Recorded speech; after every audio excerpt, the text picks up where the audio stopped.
नरेंद्र मोदी बोले हैं कि जिन्होंने ये हमला किया है, ये आतंक किया है, उनको सपोर्ट करने वालों को मैं कल्पना कर रहा हूं कि उनको इससे बड़ी सजा मिलेगी। बची खुची जमीन को हम मिट्टी में मिला देंगे। इंडिया ने ऐसी ऐसी धमकियां दे दी हैं, वो ऐसी ऐसी बातें कर रहे हैं, तोड़ो इस मुल्क को, खत्म करो, ये तो बनना ही नहीं चाहिए था।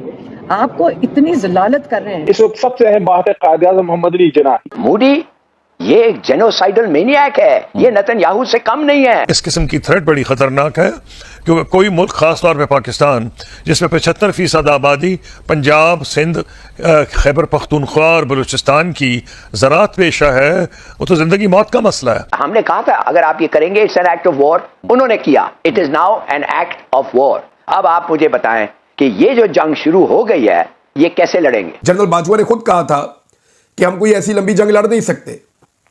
उन्होंने खुद कहा था कि हमारी वो कैपेसिटी नहीं है। तो भाई जब आपको इतना डर है, आपके पास कुछ है ही नहीं लड़ने के लिए, आप भूखों मर रहे हैं, नंगे भूखे हैं आप, तो फिर आप क्यों ऐसे पंगे लेते? उन पर मिसाइल अटैक किया था, ये बड़ा खतरनाक वाकया था।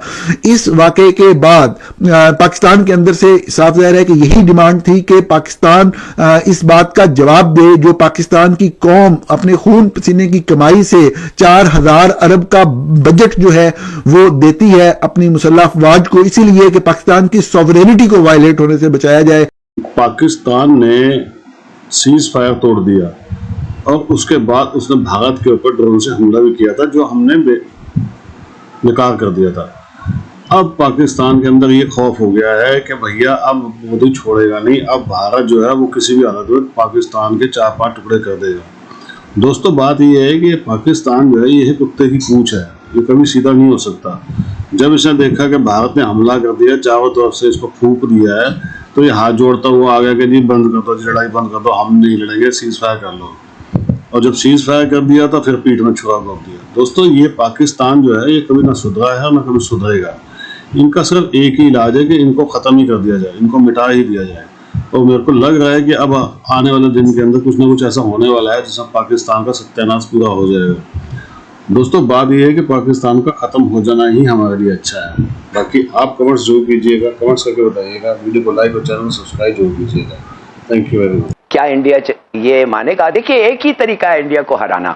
वो क्या तरीका है? बात कर रहे हैं आपने लाली साहब बड़ा अच्छा कंपैरिजन किया कि कन्वेंशनल जो वॉरफेयर उसमें तो उनकी अददी बढ़तरी है, उनके पास मैन पावर की बढ़तरी है, तो आप कह रहे हैं कि नॉन कन्वेंशनल और जो आपका सबसे इंपॉर्टेंट टूल है दैट इज न्यूक्लियर टूल, आप कह रहे हैं वो बाकी रह गया, उसके अलावा बाकी ऑप्शंस में हम शायद उनको बीट ना कर सकें, ये कह रहे हैं आप?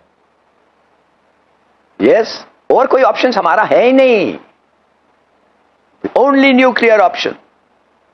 और इसको हमारे लोगों को समझ जाना चाहिए।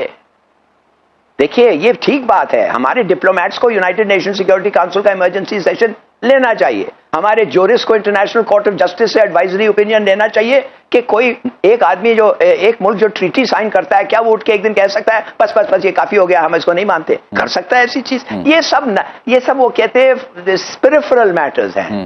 एक्चुअल मैटर ये है कि हिंदुस्तान जो अपना वेट, अपना जो हमारे से 10 गुना ज्यादा बड़ा है, 4 गुना ज्यादा फौज, 6 गुना ज्यादा एयरफोर्स, 8 गुना ज्यादा नेवी, उनका एयरक्राफ्ट कैरियर अभी उधर लाके खड़ा कर दिया है, क्या ये फोर्स को हम रेजिस्ट कर सकते हैं?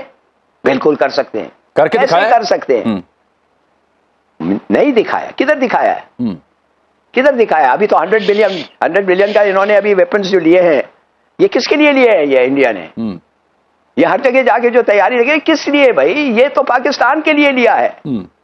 और हमारे पास जो भी है अच्छे लड़ेंगे, नो डाउट, बहादुरी से लड़ेंगे, no doubt, but then numbers count.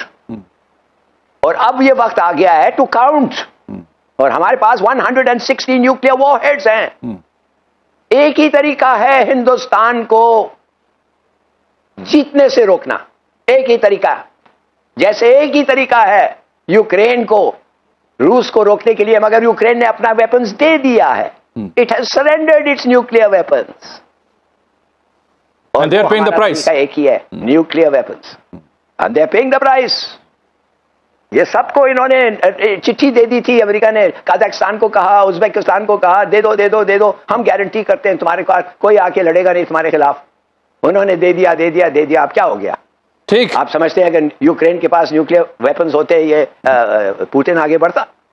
मुश्किल हो जाता। देखिए लेट्स बी वेरी क्लियर, ये एक ही, अब मेरे ख्याल में हम आ गए हैं, this is the last resort. और हमें पता था, इसके लिए हमने तैयारी किया। तो आप ठीक। बिस्मिल्लाह करके आए, अगर जरूरत पड़े, हम नहीं चाहते हैं जरूरत, मगर अगर पड़े आगे बढ़े। बिल्कुल। तो क्या सऊदी अरब या यूएई साथ देगा पाकिस्तान का इंडिया के मुकाबले में? जवाब आपके पास है। क्या बांग्लादेश पाकिस्तान के साथ खड़ा होगा? वो पहले ही पाकिस्तान को कह रहा है हमारे पैसे वापस करो और हमसे माफी मांगो जो कुछ हमारे साथ 71 में हुआ। क्या अफगानिस्तान हमारे साथ खड़ा होगा इस सिचुएशन में? अफगानिस्तान हमारे पास मौका था कि उसके साथ बेहतरीन ताल्लुकात कायम करते। वो जेल में बैठा हुआ कैदी नंबर 804, वो चीखता रहा कि ताल्लुक बनाओ इनके साथ, ताल्लुक बनाओ इनके साथ, माने ही नहीं, बल्कि उनकी तौहीन करते रहे, उन्हें धमकियां लगाते रहे, उनके खिलाफ वुज़रा स्टेटमेंट्स देते रहे कि शायद अमेरिका खुश हो जाएगा। और इंडिया वहां पे इन्वेस्टमेंट कर रहा था, उनके साथ मुज़ाकरात कर रहा था, उनके साथ ताल्लुकात बढ़ा रहा था। जो महाजरीन के मामले के अंदर हमने जो हरकत की है, तो अफगानिस्तान क्या इंडिया के साथ खड़ा होगा या हमारे साथ खड़ा होगा? ईरान चाबहार में इन्वेस्टमेंट हम नहीं कर रहे, हमने तो बल्कि गैस पाइपलाइन में वो कहते हैं हमने उनका नुकसान कर दिया है, जबकि चाबहार में इन्वेस्टमेंट इंडिया कर रहा है। इसी तरह अगर आप गल्फ ममालिक को ले लें या यूरोपीय यूनियन को ले लें, तो वो पाकिस्तान को प्रेफर क्यों करेंगे? जब इंडिया वहां पे इतनी बड़ी 1.25 अरब से ज्यादा की मार्केट है, तो पाकिस्तान को वो प्रेफर क्यों करेंगे? ये बड़ा सिंपल है कि दुनिया का कोई एक मुल्क जो भारत के मुकाबले में पाकिस्तान के साथ खड़ा हो, आप मुझे नाम लेकर बताएं, लेकिन वो मुल्क इन्फ्लुएंशियल होना चाहिए, उसके पास ताकत होनी चाहिए कि वो खड़ा हो तो फायदा भी हो कोई खड़े होने का। वैसे तो आप खड़ा कर दें किसी भी ऐसे मुल्क को जिसका कोई नाम भी नहीं जानता। तो इस वक्त इंडिया का इंटरनेशनली वो पाकिस्तान से मजबूत है अपनी खारजा पॉलिसी में और अपने ताल्लुकात में। अभी की हुकूमत जो है वो अब तक तो खामोश है, वो कहते हैं जी हम सोच समझ के जवाब देंगे। ऐसा लगता है हुकूमत डरी हुई है, अभी तक सहमी हुई है। वो ये प्लान करना चाहते हैं कि हम क्या कहें, या शायद वो इंटरनेशनली कुछ गारंटियां मांग रहे हैं कि हमें कोई गारंटी दी जाए कि इंडिया हमारे ऊपर अटैक नहीं करेगा या हमें कोई लड़ाई में नहीं जाना, तब कोई नूड़ा कुश्ती कर दे। लेकिन देखें, आपको अल्टीमेटली फेस करना पड़ेगा, इंडिया को फेस करना पड़ेगा। हमारी इकोनॉमी बहुत कमजोर है। जनरल बाजवा ने खुद कहा था कि हम कोई ऐसी लंबी जंग लड़ नहीं सकते। उन्होंने खुद कहा था कि हमारी वो कैपेसिटी नहीं है जिस कैपेसिटी से आप जंग लड़ते हैं। और अब तो जो है वो अवाम भी पाकिस्तान की नाराज है।